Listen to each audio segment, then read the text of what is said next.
Welcome. I'm Dr. Harold Eberly, and this is a brief overview of Volume 1 in the 12-volume series entitled Father-Son Theology. Father-Son Theology is the outworking of reading the Bible with the understanding that God is a father and we are his children. Now, I have been ministering for over 45 years teaching the Bible, but I came to realize that much of that time I had been reading the Bible from the perspective that God is a judge, not a father. This subtle yet profound transition required me to rethink all of my Christianity, and I've been deeply trained in Christian theology. I want to take you through that transition. I want to walk you through it, hoping that you'll be able to discover more intimate, deeper relationship with Father God, and also a clearer understanding of the Bible. So this is Volume 1 in the 12-volume series. This volume is entitled The Nature of God. Our understanding of the nature of God influences all areas of theology. So the rest of the volumes, 2 through 12, are implications of what we're going to lay down now as the foundation, who is God. It influences our understanding of creation, God's involvement with this world, human nature, human fall, sin, salvation, why is there suffering, eschatology, every area of theology. This is the foundation. So a brief overview of this foundation from Volume 1. I want to begin with the establishment of Western civilization, because where I'm taking us now in our walk together is that Western thought sets a certain foundation from which Christianity developed. Christianity was built on Western civilization and Western thought. But I want to contrast that with Hebraic biblical thought, the thought patterns that were set up in the Old Testament, and the Hebrew people who become the Jews, who become called the Jews, how they had their thought patterns arranged differently. So we're focusing primarily on the time about 500 years before Jesus. And I would like us to orient our minds toward the region around the Mediterranean Sea. Historians usually point to that area when they're talking about the foundation of Western civilization. Now, we know Western thought reaches far beyond that today. 2,500 years later, I'm part of North America. I'm part of Western thought. South America, part of Western thought. But usually we look to Europe as the place where Western thought started coming together. And in particular, the region around the Mediterranean Sea is where historians look. Now, I want to explain why that is.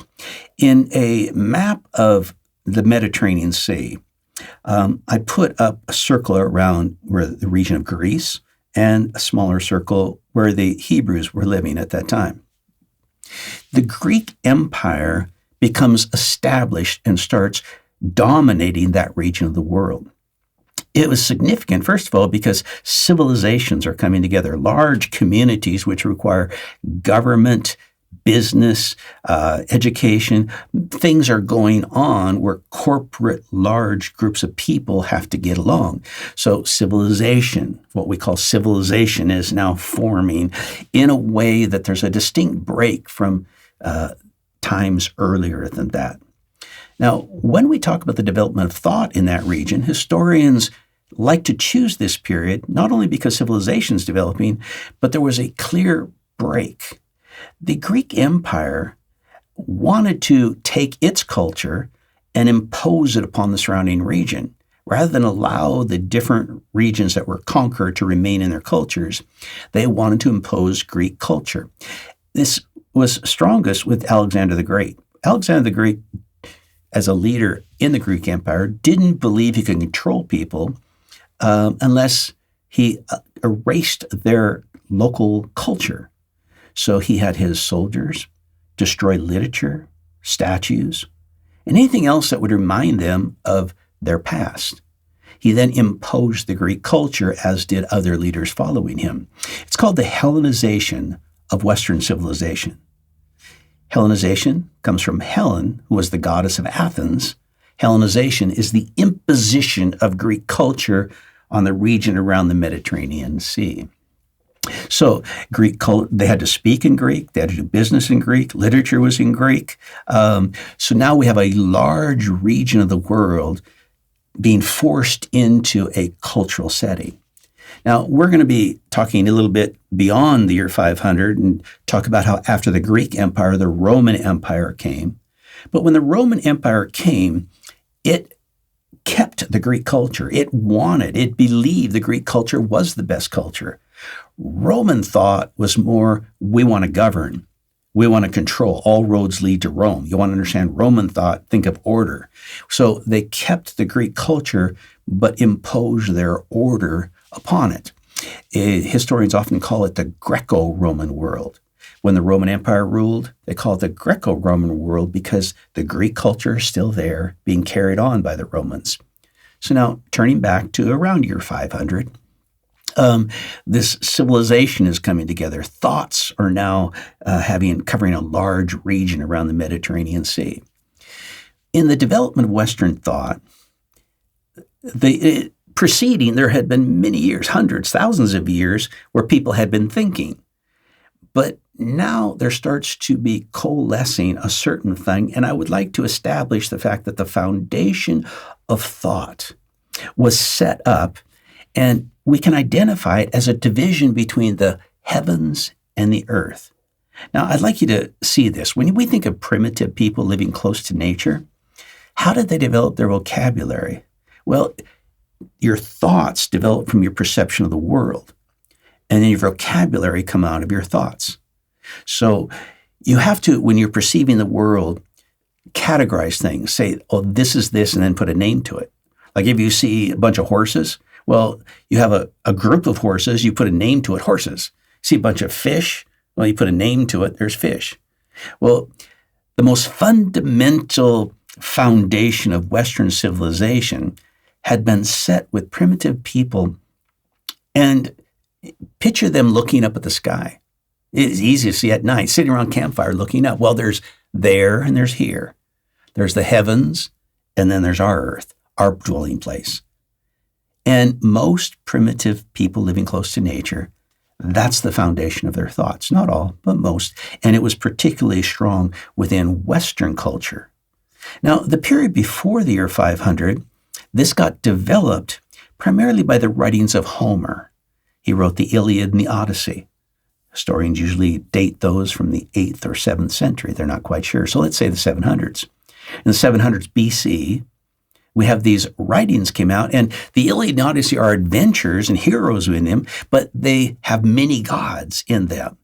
And these many gods lived in Greece on the top of Mount Olympus. Now, I've been to Greece. Maybe you have. There's a mountain there, and that is literally the mountain where they thought the gods were living. And these many gods were very carnal.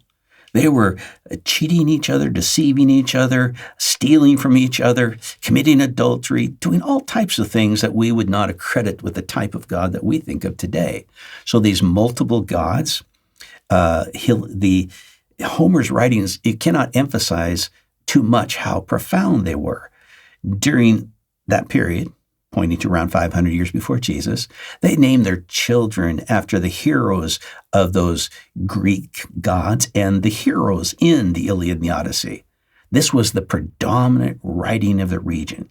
You can compare it to a Christian family today that's very devout to the Bible. They might name their kids after characters in the Bible. They talk about the Bible. It's discussion. They center their life around it. Well, back at that time, the Greek culture, the predominant writings were Homer's writings with many gods, carnal gods. And so they live out much of what those adventures talk about. So there was a development setting in concrete, but a shift also from Homer's writings where in about a 200-year period, they're shifting away from thinking of the gods living on Mount Olympus, and they shifted that the God must be up in the spiritual heavens rather than on top. Now, I don't know why. We don't know why.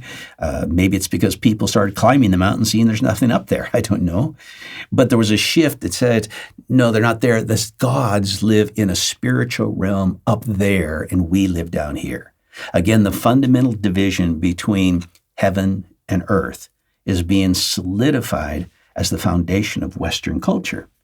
Now, I put this here hoping that you can see this division, but I'd like to take that division, heaven and earth, and now put it on a timeline. And this timeline I'm going to put up with a division. The timeline is in the center. I put the cross to represent where Jesus is, so you have a reference point. So we're talking about the period before Jesus.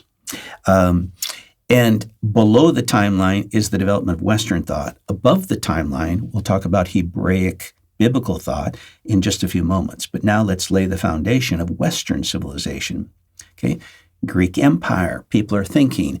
Now, there arose around the year 400, philosophers became particularly influential in Athens, Greece. These philosophers were considered the wise men. They had particular influence because many of the philosophers started academies where the wealthy people throughout the Greek Empire would send their youth to be trained, to be discipled by these philosophers. Then they would return to their home regions carrying what they had learned. Now, this was a time in history when very few people could read, very few people were educated. But the young people of the wealthy would often go to Athens, Greece, and sit in these academies, and the philosophers profoundly influenced them. The philosopher I'd like to talk about is Plato, because he's the one that took the fundamental thoughts of heaven and earth one more step.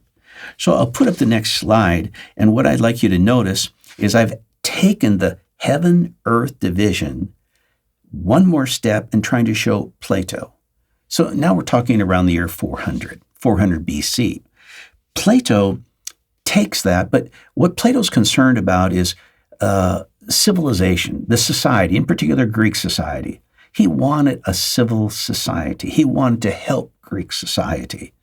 And one of the things he concluded is that as long as we have these many gods, these gods are carnal. These gods are doing things that stealing and murdering and deceiving, all these other things. As long as we have these gods, society will be carnal. Because if people look up to these gods, they can rationalize their own behavior. They're even emulating these gods and laughing about it, thinking, yeah, I'm like this God or that God. And he concluded that as long as we have many gods, we'll never have a civil society. So he believed and concluded that we must have one God who is civil and just. Okay, now that's a profound change. It became a turning point among the intellectual world from polytheism to monotheism, from a belief in many gods to one God. Now, that transition took over 700 years for the masses, but the intellectuals began thinking like Plato, or at least considering the thoughts of Plato, starting around year 400 BC in that period. And so he's saying, no, there has to be one God. Now, Plato's God is not like we would understand as a being that exists up there in heaven. We don't even know if he really even believed in God or if he was just developing a concept of God for the benefit of society. So he talks about the heavens, not in the sense of a being existing out there, but more that the heavens exist of the corporate consciousness of all the thoughts. And that an individual on earth, when they meditate on things and they partake of the consciousness, they're tapping into that group consciousness. So, we are trying to put his thoughts together, but that corporate consciousness, he would just say, that's God. Although he wouldn't call it God, but that's the terminology that he's using. There's a perfect divinity up there. And with hopes of helping humanity, he thinks and defines that perfect God with perfect terms. That was the origination, logic. Now, compare this to what we're going to be discussing later about the Hebraic biblical concept of God. We have most of it coming from the revelation of God that's recorded in the scriptures, primarily the Old Testament. Okay, we're going to talk about that in a minute. Here we are, Western civilization. Plato now has perceived of this one God, defined him as a perfect being. The next slide I'd like to show you is bringing Aristotle into the picture. So now below the line, I have Plato and Aristotle, and I'm putting these two to show the step from Plato to Aristotle. Aristotle was a disciple of Plato. Then he started his own academy, And he disagreed with things of Plato, but he also built first on the fundamental heaven and earth. But he took the concept of God and developed it. And one of his steps was this world that we live in, it's moving, it's alive. Something had to move it, cause it. To have an effect, you have to have a cause. And he explained that there had to be an immovable mover. That's the terminology he used. It had to be a mover. It had moved things, got it going, but if it was big enough to push things, it was immovable. So he calls this thing in the spiritual world the immovable mover. Now, that was a step from Plato because Plato didn't define a being in that realm. But as soon as you name something immovable mover, now you're envisioning something in that spiritual realm. Secondarily, Aristotle labeled that spiritual world timeless. He said a characteristic of that world is it's timeless. Now, Plato's concept of the spiritual world assumed that there were no limits of time up there. But Aristotle's the one who used the word timeless. It's important to understand what that word means because it becomes the foundation for Western Christianity. What we'll be explaining is that the foundation of Western Christianity is two worlds, the spiritual world and natural, and the spiritual world is timeless. And this has profoundly influenced all of Western Christianity. So where did it come from? That's what we're explaining. It was completely defined clearly 400 years before Jesus. And we're going to explain how Western Christianity is built on this. Timeless, to understand it, see, timeless. Less means no, so no time. We could say careless means no care. Thoughtless means no thought.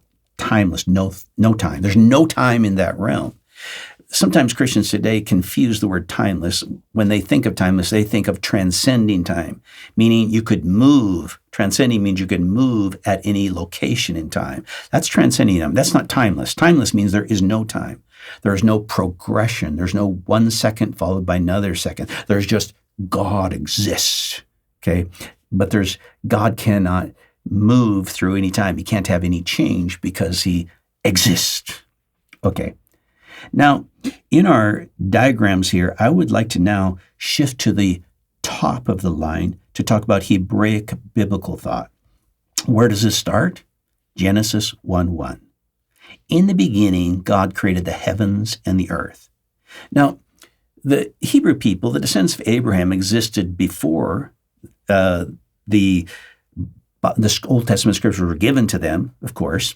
It wasn't until Moses came that they were given the first five books of the Bible.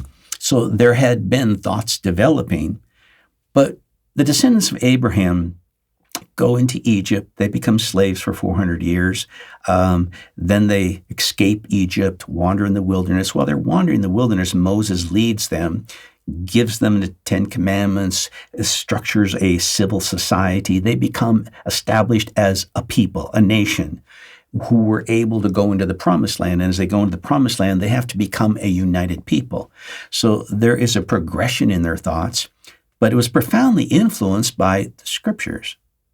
Genesis 1:1, it all began. In the beginning, God created heavens and earth. This is the foundation. Now, this is profound, but most, even people in the Western society, don't see it because they're so deeply seated in heaven above, earth down here. Genesis 1:1 says the heavens were created and the earth. Notice the heavens and the earth are created. The foundation, first verse in the Bible, heavens and earth. Heavens are also created. That's different than Western thought. The foundation of Western thought is, no, heaven is up there and it wasn't created. It always existed. It's timeless. Only here, our world was created. Western thought is there is a world where the gods or God lives, and it is spiritual, never created, and then there is creation down here where we live. Where biblical thought starts, first verse in the Bible, no, the heavens were created. Heavens, plural, all the heavens were created, and the earth. So I've put in the diagram, a rectangle with rounded corners representing creation. Of course, creation is not in the shape of a rectangle. I just have to have something so I can show you what I'm talking about. But all of creation, heavens and earth. So I want to talk more about that. And I'm going to put up the next slide, trying to bring into our understanding the spiritual realm. Now, I have placed the natural realm in the front and the spiritual realm, I'm trying to show it behind. And it's not that the spiritual world is literally behind. It's not. But you can't see the spiritual realm. So I put it behind because we see the natural realm. But I want you to understand that all of it is within creation, the spiritual and the natural. So I have used one verse. Now, there are many verses. In fact, I am just skimming the surface of Volume 1 in Father, Son Theology. There are many verses, many references from extra biblical writings that support all this and develop it step by step by step, where I'm taking leap by leap by leap. Okay, so here, let me read one of many verses. Colossians 1:16 says, "For by him," that him is Jesus, "for by Jesus all things were created, both in the heavens and on earth." Okay, the heavens and the earth were created. Okay, so already there's a difference between Hebraic biblical thought and Western thought. Now, here's the important part, though: visible and invisible. The heavens that are visible and the heavens that are invisible. The spiritual realm is also created. Now, in Hebraic thought, there's actually a first heavens, second heavens, and third heavens. That is discussed and explained in Volume 3 when we talk about the nature of creation. It would entail too much work to explain it right now. Right now, I ask you to think in terms of, no, there's spiritual and natural realms, and the heavens are created. So I am simplifying it for our discussion right now. But the concept is God created the invisible and the spiritual, the invisible and the visible, the spiritual and the natural. It's all part of creation. This is the biblical view. Now we're going to take another step in developing this, because in the next picture, I put it all in one package. You see here, I have put a case around it. So the spiritual and natural are within one case. Of course, it's not rectangular in reality, but putting it in one box, you can now see the spiritual and the natural are within creation. And in Hebraic thought, the spiritual world influences the natural influences the spiritual. They're integrated to some degree, spiritual and natural. So the spiritual world is right here, where the natural world is. We can't see it, but it's right here. That's the foundation of Hebraic biblical thought.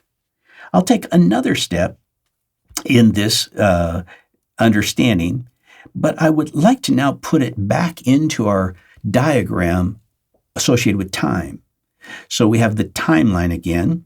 Below it, development of Western thought. Above it, the development of Hebraic biblical thought. So I've taken that package of the spiritual and natural realms. Now, I use the word realms, spiritual and natural realms. That is accurate for Hebraic biblical thought. Western thought talks about a spiritual world and a natural world. Two worlds. That's Western thought. Hebraic thought, no, there's only one world. God only created one world. In that one created world, there's heavens and earth. There's spiritual and natural. So we have a clear distinction. Are there two worlds or are there one world? In Western thought, there is a spiritual world where God has always existed. That world was never created, just always existed. And then there's this world. In Hebraic biblical thought, no, the spiritual and natural realms were created and they're all part of creation. Let's take one more step with Hebraic biblical thought, and then we're going to start talking about the implications of this. The next step is to see this package of creation. God fills it. So in the diagram, I just wrote the word God as many times as I could, trying to fill up creation with God. Okay, the word God isn't throughout creation. I'm just trying to say the presence of God, his being is here. And there's many verses that state or imply this. For example, Jeremiah 23:24, last part of the verse says, "Do I not fill the heavens and the earth?" And the obvious answer is yes. God fills the heavens and the earth. Now, this is distinct also. In Western thought, we believe God's omnipresent, but we also have the belief that he exists in a separate world, a timeless world up there. Here in Hebraic biblical thought, no, the spiritual and natural are integrated. They exist right here. Well, God exists right here. Everywhere he exists. These are the two foundations. And you can build your theology, your system of thought, and your worldview on one or the other. Most Western people have no idea that their thoughts are built on this division between the spiritual world and natural world. And few Christians realize how profoundly they've been influenced by building their theology on this foundation. Now, you can right now look at this and say, okay, why is this important? How do I think? One way you can defer and understand how you think, when you pray the Lord's Prayer, what picture comes to your mind? The Lord's Prayer, Our Father who art in heaven, hallowed be thy name. Thy kingdom come, thy will be done on earth as it is in heaven. When you say those words, if you're thinking about the words, thy kingdom come, thy will be done, do you envision a kingdom up there coming down to earth? Okay, why do you think that way? Because you're a Westerner. Western people, the foundation of our thoughts. Thy kingdom is up there. That's not Hebraic thought. Jesus said, the kingdom of God is here. It's in your midst. The kingdom is right here. It's not up there. When he says the kingdom, let it come, it means come out of the spiritual world into the natural world. Let it manifest. Let it prove itself. Righteousness, peace, and joy coming into this earth. So you can identify whether you're a Western Christian or whether you're a biblically founded Christian by what you do envision when you say a prayer like that. Well, it's just not that verse. Almost every verse in the Bible is radically influenced by what is the foundation of your thoughts. Are you reading the Bible through the Western culture or through biblical culture? There's a profound statement, one of the most famous philosophers in time. And, I'd rather quote the Bible than philosophers, but there's a profound observation made by a philosopher named Friedrich Nietzsche, late 1800s. Many people who are philosophers would consider him one of the top most influential philosophers in human history. He made this observation of Western Christianity. It is, quote, Platonism for the people. Now, why did he say that? Because it goes back to Plato when he separated the spiritual and natural. He said Western Christianity is just a way of bringing Platonism, Plato's thoughts, to Christianity. Christians don't realize it, but when Nietzsche said that, it profoundly impacted intellectuals throughout Europe. Many of the universities, it shocked them. It brought a reality to them. They said, yeah, that's right. It is founded on Platonism, profoundly impacted. But most Christians in the average pew have no idea of this. But the more someone is trained in theology, they've attended Bible college and seminaries, the more they're aware of this. The more they're aware that at the core of our Western Christianity is Plato's division between the spiritual and natural, but also the understanding that the spiritual realm, God, is timeless. For example, all the great leaders, names you might know, Augustine, Thomas Aquinas, Martin Luther, John Calvin, all of their theology, and everybody else, that we could name during that time of history, built their theology anchored in, there's two worlds. God exists in a timeless world, and God is timeless. It's anchored in. And if you bring your theology into consistency with those two concepts, it influences all of your theology. Again, the average Christian in the pews doesn't know it, but most of Western theology, it has been brought into consistency with those two concepts that came from Plato. Now, and again, they contradict what the Bible teaches, the foundation of biblical thought. Now, we come up to time of Jesus. Jesus is born, lives, dies, resurrects, and then Christianity is born.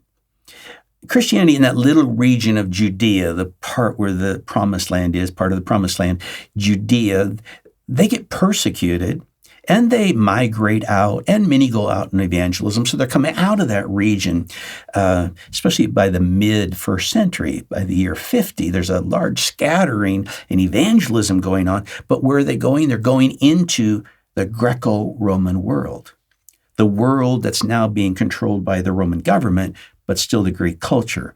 So they're going out into there, and they have to, if they're going to communicate Christianity, communicate in terms that the people can understand. So whether or not they had a Hebraic biblical foundation, they're communicating with people who didn't have that foundation. The whole world outside of Judaism is a Platonically influenced world. Now, that world primarily still is most polytheistic. The vast majority of the Roman people believe many gods. However, the intellectuals were moving in the direction of monotheism, one God. And that's the philosophers in Athens, but also the youth who'd been sent to train under them were taking their thoughts back to their regions throughout the Greek Empire. They're becoming more oriented toward monotheism. Well, in one sense, that helped Christianity spread. Many of our church fathers during the 1st and 2nd century, they took advantage of that and would say, we know who the God of the philosophers is. He's the God of Scriptures. He's the God of Jesus Christ. It became an avenue. This was permeating society. What the philosopher teach was not a little thing. To see this, let me talk about the church fathers. When we use the term church fathers, we're saying after the first apostles passed away, we still have leaders now in the church. The next generation after the apostles passed away, most of those leaders were not Jews who converted to Christianity. They were Romans. They had been trained in Greek culture and Roman thought. They were Romans who converted to Christianity, who embraced Christianity. They were taking their Christianity and imposing it upon the Greek and Roman culture. They were taking Christianity, and at the foundation of thoughts was already division of heaven and earth. So when they thought of God, they're still thinking God's up there. In fact, to see the significance of this, the church fathers, ones we have record, we usually use the ones who influenced early Christianity, but also left writings. Today, we have 33 well-known writings of the church fathers for the first, we talk up to the year 325, the Nicene Creed was established at that point. So preceding 325, called the church fathers, we have 33 well-known writings. Now, there's many manuscripts of pieces, fragments of writings, but 33 well-known writings of the church fathers. Sometimes they're put together in one book. You can read them online. Of those 33, think from it how many times they reference the philosophers. How many times? It's 2,069. In 33 writings that we have of the church fathers, they've referenced 2,069 times the philosophers, the Greek philosophers. See, this was no little thing. This was the intellectual battle of the hour. Now, some of the church fathers, as I said, appreciated because the philosophers were teaching there's one God.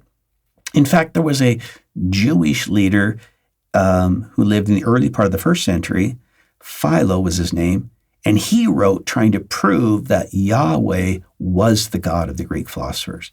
And that profoundly influenced Christianity, in addition to the church fathers trying to communicate with the society around.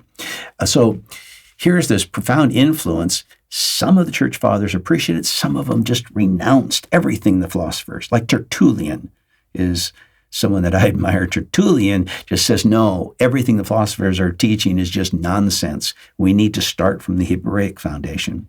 So that's where I'm hoping that you would seriously consider. Now, I would like to explain real quickly then to finish our discussion, why is this important? What's wrong with the Western foundation? Okay, what's wrong with having a spiritual world up there and a natural world down here, two worlds, and that world being timeless? Okay, first of all, it separates us from God. God exists up there. That's separation. It's in the back of our minds in Western Christianity. And it's easier to have a relationship with Jesus Christ, but think God the Father's up behind Jesus Christ. He's still back there. We don't even realize how that does influence us in many areas. And let alone embrace him as a father. Jesus came to reveal the Father to us, to mediate a relationship with the Father. Reconciliation with the Father was his aim. And many Christians today have a relationship with Jesus, but God is a little bit more scarier. He's up there, and he shouldn't be. So this distance, this separation is number one. Number two, that God is named timeless. He's labeled timeless in Western civilization. What does timeless mean again? It doesn't mean he can bounce around in time. It means there is no time. It means he never experiences 1 second followed by another second. There's not this moment, then another moment for God.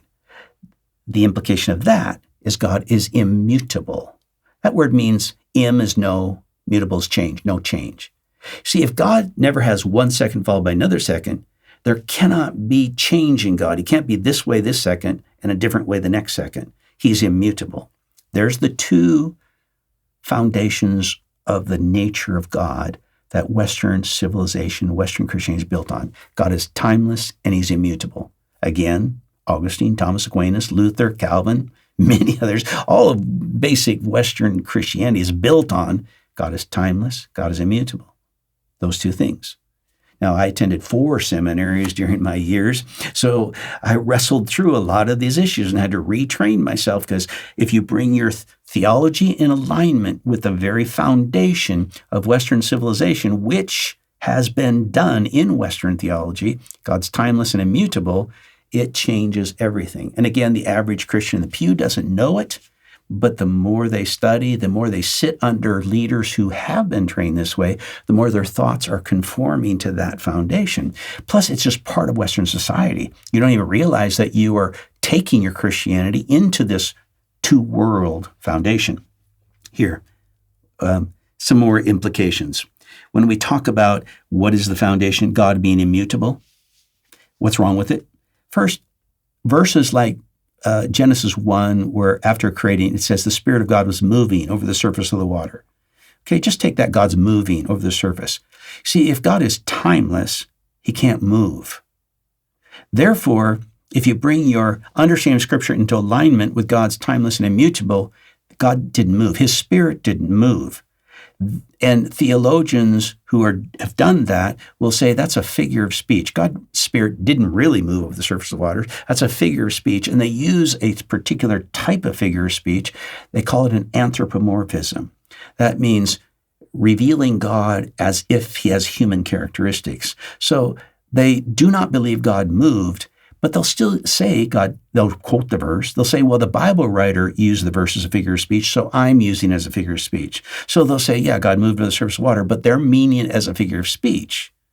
They don't really believe what they're saying literally.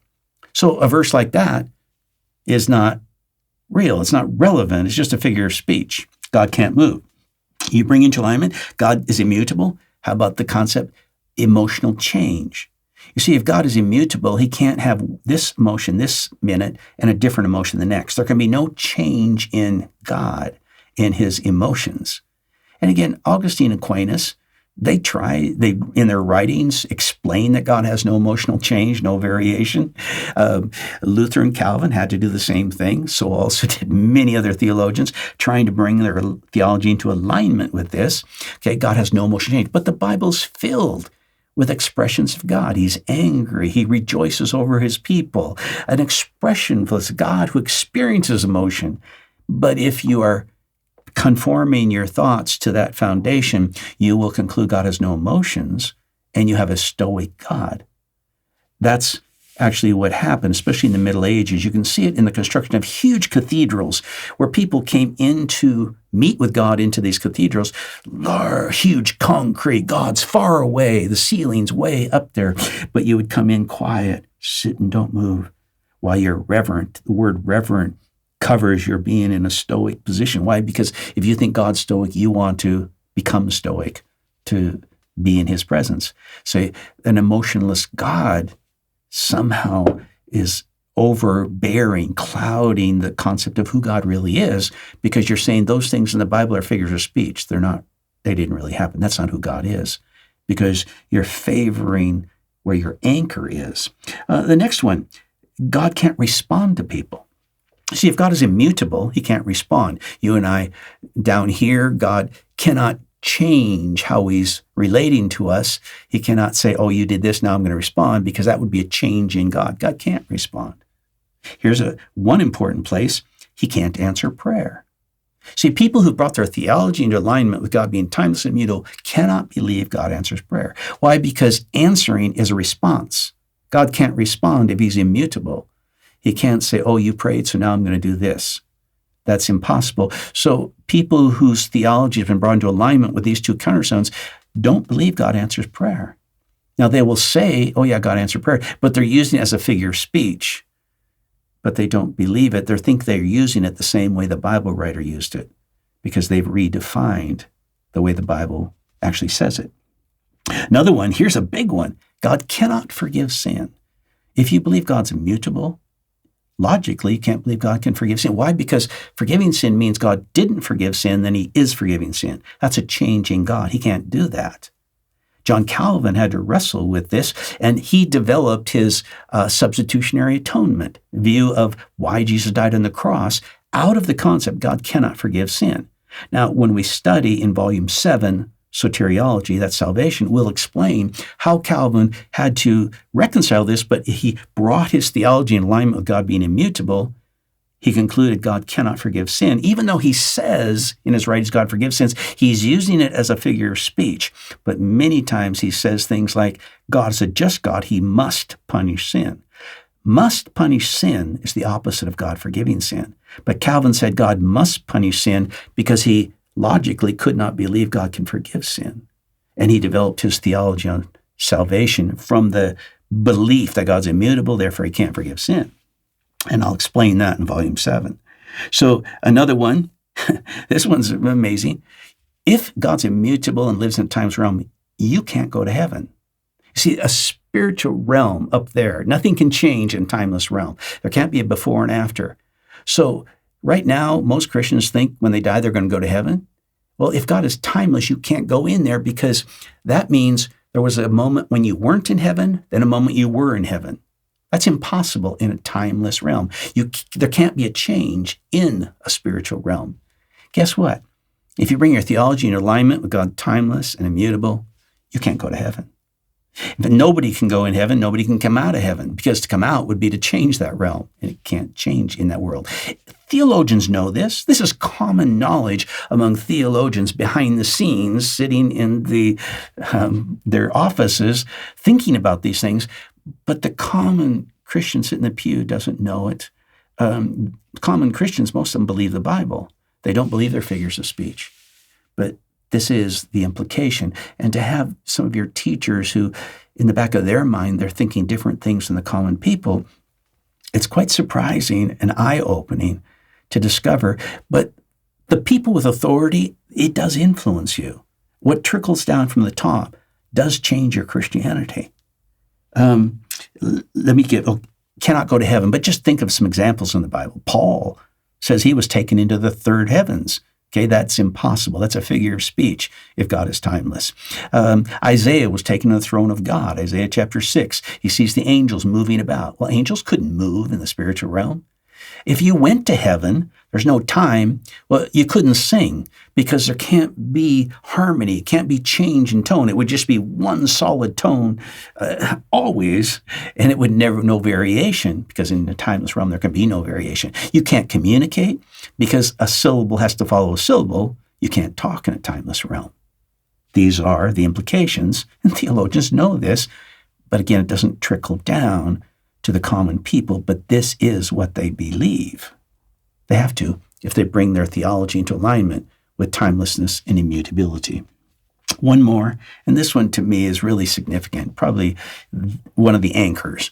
If God is timeless, you can't be born again. Okay, I know that might be shocking, but please understand, if God is timeless, that means nothing can change, and his timeless spirit is of a timeless substance. It cannot come into this world and come into a temporal being. That is the logical outcome of believing God's timeless and immutable. Now, most Christians are not consistent. They don't follow the logical progression, but timeless spirit cannot change. So it can't become temporal. It can't come into anything. So if you are consistent with God being timeless and immutable, you have to believe that the born-again experience is a figure of speech. It's a metaphor. You're not really a child of God. On the other hand, I have come to believe literally God breathed his spirit into Adam, and that life gave birth to humanity. But you can also be born a second time. When you put your faith in Jesus, the Spirit of Jesus comes into your heart. Galatians chapter 4, verse 1-4. The Spirit comes into. 1 Peter says we become partakers of divine nature. Divine nature comes into us. That's stuff that's in God. Now, if it was timeless stuff, it could not move. It could not come down to earth. It could not come into this vessel. Logically, becoming a partaker of divine nature is just a figure of speech. If you believe God's timeless and immutable, you're not really a child of God. See, this comes back to the subject of Father-Son theology. Is God a father and we are his children? Are we literally born of him, or is it just a metaphor? And so how you define God determines how you define yourself. It determines how God relates to this world. It determines how God, what he did in the salvation experience, what was accomplished. It determines your eschatology, determines your understanding of the nature of God, the nature of the Holy Spirit, the work of the Holy Spirit in the world, how you live the Christian life, and all the other subjects that we address in the 12 volumes of Father-Son theology. Now, this is the foundation. If you read through volume 1, you will feel, hear, and see that I have developed step by step by step everything that I've just explained in a brief overview.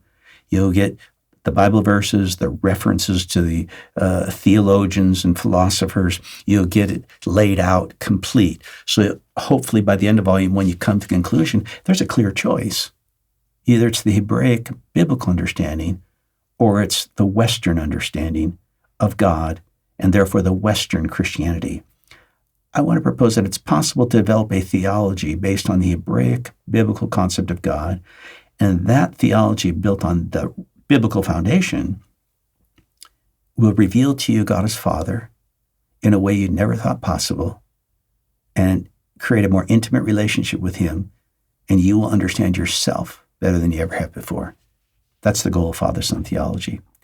Thanks for checking in. You can access any of the material at fathersontheology.com. That's fathersontheology.com. I'm Dr. Harold Eberly. Thanks for listening. I hope you follow through with the other volumes. God bless.